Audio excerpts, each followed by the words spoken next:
오늘 오전에 나온 여론조사 결과 윤 대통령의 국정수행 지지율이 19%, 부정평가 72%, 대통령 직무수행 부정평가 이후로는 김 여사 문제가 17%로 제일 높았고요. 10%대로 심리적 지지선이 무너졌습니다. 질문 드리기 전에 요거는 그 한국갤럽이 지난달 29일에서 31일 전국 성인 남녀 1,005명을 대상으로 전화조사한 결과이고요. 자세한 내용은 한국갤럽 혹은 중앙여론조사심의위원회 홈페이지에 나와 있습니다. 민심이 임계치에 다다른 것 아니냐라는 분석이 있던데요. 이 여론조사 결과를 좀 해석을 해 주셔야겠습니다. 뭐 당연히 엄중하게 받아들여야죠. 이게 앞이 2냐 1이냐 1% 차이지만 어쨌든 마지노선인 20%가 무너진 것에 대해서 여권 내부의 인식도 뭐 심각할 수밖에 없는 상황이고, 따라서 대통령실이 생각하고 있던 이 국정 돌파를 위한 여러 카드들의 시간적 순서도 저는 좀 당겨져야 한다고 봅니다. 이를테면 임기 반환점을 돌면서 급하게 인사를 하지 않는다. 그리고 이달 말에 에이펙이 있죠 아마. 그 에이펙이라는 주요 외교 행사가 끝나고 나면 대통령이 국민과의 대화나 기자회견을 통해서 그간의 뭐 명태균 씨 논란을 비롯한 여러 사안에 대해서 진솔하게 입장을 밝히고, 뭐 내각에 대한 중폭 개각이라던가 대통령실 인사쇄신이라던가 이런 문제도 저는 연말쯤으로 차근차근 준비하고 있는 걸로 알았는데, 어쨌거나 부정적인 악재가 계속해서 터지고 지지율이 지금 하락하고 있는 추세이기 때문에 에이펙이 아무리 중요하다 하더라도 또 국내 정치에서의 동력이 없으면 외교 무대에서 활동하는데도 지장이 있는 거 아니겠습니까? 그러면 당초 준비하던 국민과의 대화나 기자회견, 그리고 필요하다면 중폭 이상의 개각이나 대규모 인사쇄신, 오늘 홍준표 대구시장 같은 경우도 내각과 대통령실의 전면 인사쇄신이 필요하다고 했는데, 이게 이명박 정부가 사실 광우병 사태 이후 지지율이 하락했을 때 반전 카드로 뭐 대통령실이나 내각이 뭘 잘못해서가 아니라 국민들께 우리가 다시 태어나겠다라는 의지를 보여주는 차원으로 이런 인사쇄신을 했고, 집권 3년 차 때 그래서 지지율이 상승을 했거든요. 그게 사실은 어려운 일인데 그래서 어떤 이명박 정부도 사실 윤석열 정부 이상의 여러 어려운 대내외적 여건을 겪었던 정부이기 때문에, 특히 지금 윤석열 정부나 대통령실에서 일하는 참모들이 MB 정부가 어떻게 위기를 돌파했는가를 조금 다시 공부할 필요가 있다라는 생각이 들고, 아까 말씀드린 것처럼 기존에 준비하던 카드들, 조치들을 조금 당겨서 써야 될 거 아닌가라는 말씀이 들고요. 다만 지지율이 떨어진 건 심각하고, 이 지지율이 국민의 어떤 국민들이 만들어주는 국정 동력이기 때문에 높여야 한다는 데는 당연히 동의하지만 뭐 지지율이 지금 19%가 나왔다, 뭐 이게 더 떨어져서 17%가 된다, 15%가 된다 해서 저는 뭐 이 정부를 문 닫게 한다거나 탄핵을 이야기한다거나 하는 건 섣부르다고 생각합니다. 왜냐하면 노무현 전 대통령 같은 경우도 최저 지지율을 5.7%까지 기록을 했더라고요. 그런데 5년의 임기를 어쨌든 다 마치지 않았습니까? 물론 이 정부가 국민의 지지받기 위해서 노력해야 되고 지지율 떨어지면 비판도 받지만, 이게 일정 수준 이상 지금 안 좋고 최저치라고 해서 그때마다 다 탄핵하고 그때마다 다 정부를 문 닫게 할 거면 우리나라의 임기 5년 채우는 정부는 찾기가 힘들 겁니다. 아마. 여론조사 분석 전문가시잖아요. 디테일하게 좀 한번 분석해 봐 주세요. 네. 지난주 윤석열 대통령 긍정평가가 20이었거든요. 한국갤럽 기준으로 19가 됐습니다. 부정평가는 70이었는데 72로 올라갔고요. 그리고 무엇보다도 사실 저도 좀 눈을 의심했는데요. 지난주 대구 경북 지지율이 많이 떨어졌다. 또 특히 국민의힘 지지자들의 지지율이 떨어졌다. 이것 때문에 보수언론에서도 굉장히 충격적으로 그 수치를 받아들였거든요. 근데 지난주에 대구 경북의 긍정평가율이 26, 부정평가율이 60이었는데요. 이번 주에 대구 경북이 긍정평가가 18이 나왔습니다. 부정이 69고요. 18이라고 하는 수치는요. 서울, 경기 그리고 부산, 울산, 경남이 22고요. 대전, 세전, 충청이 29가 나왔습니다. 그런데 대구, 경북이 18이 나왔어요. 이 숫자를 대통령실은 어떻게 해석할지 모르겠어요.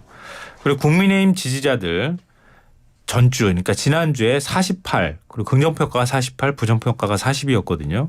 이번 주는 44, 44로 동률이 됐습니다. 윤 대통령을 떠받쳐줘야 될 지지층이 완전히 다 무너져가고 있다. 이런 뜻이고요. 대구 경북이 서울, 경기, 부경, 대전, 충청 지역보다도 낮게 나온다는 거는 이미 심리적 탄핵 상태로 들어갔다. 이렇게밖에 해석이 안 됩니다. 특히 정치 고관여층이 대구 경북에 많으실 거거든요. 근데 그 정치 고관여층이 굉장히 화가 난 상태다. 윤 대통령한테 등을 돌리기 시작했다. 그럼 대체 윤 대통령은 국정 동력을 어디서 찾을 거냐. 이걸 좀 질문드리고 싶고요. 그리고 이명박 대통령 사례 말씀하셨는데요. 이명박 대통령은 정책에 대한 판단 때문에 국민적 역풍이 불었던 거잖아요. 지금 윤석열 대통령은요. 이거는 법적인 문제가 지금 걸려 있는 거예요. 특히 배우자의 법적인 문제가 아주 심각한 상황이에요. 그 배우자의 법적인 문제에서 대통령의 법률 위반 행위 문제까지로 지금 불이 번졌습니다. 벌써. 그렇기 때문에 뭐 국면 전환용 개각이든 이런 방식으로 이 문제를 해결하기는 이미 어려운 상태가 됐다. 결국은 지금 대통령도 떳떳하다고 얘기를 하고 있잖아요. 김건희 여사도 마찬가지고. 그럼 차라리 특검법을 받아서 이 문제에 대한 의혹을 해소해야 그래야 국정 동력이 다시 생길 것이다. 특검법 외에는 달리 이제는 답이 없는 상황이다. 저는 이렇게 봅니다. 일단 문제에 대한 진단들은 이루어졌는데 이 대응을 어떻게 할 것인가를 좀 여쭤보고 싶습니다. 당에서의 대응 아직 안 나왔죠?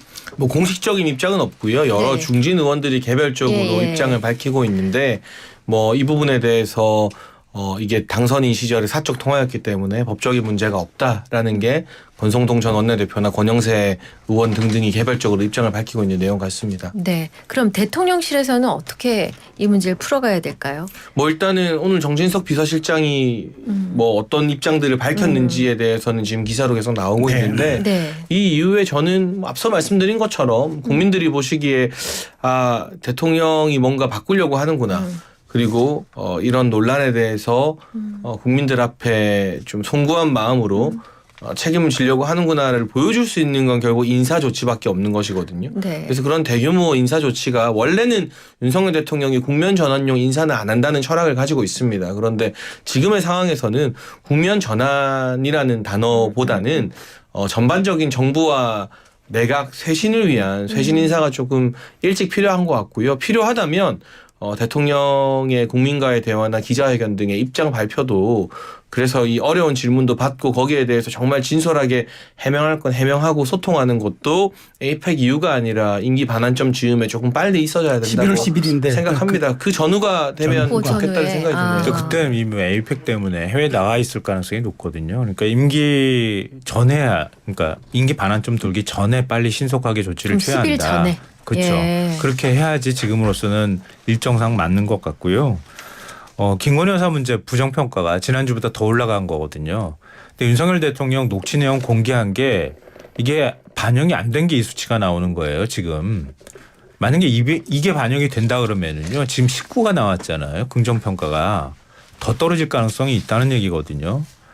그러니까 이게 제가 정확하게 기억은 안 나지만 박근혜 전 대통령 탄핵 국면에서 그때 탄핵에 반대하는 국민들이 그래도 10%대는 나왔어요. 10% 초반쯤.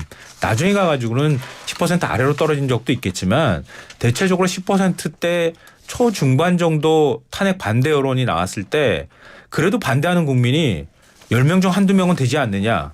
이거 가지고 막 논쟁을 벌였던 게 기억나거든요. 네. 그럼 윤석열 대통령도 똑같은 처지가 된다는 뜻이에요. 그러면 도대체 어떻게 방어가 가능하겠습니까? 자, 아까 말씀드렸던 것처럼 특검법 받고 지금 여러 가지 의혹들을 털어내는 것 외에는 달리 방법이 없다고 봅니다. 제가 이거는 하나 꼭 강조하고 싶은데 지금 지지율이 떨어지는 걸 저도 엄중하게 보고 있지만 그렇다고 지금의 지지율이 탄핵 찬성이냐 반대냐로 해석할 수는 없다. 네.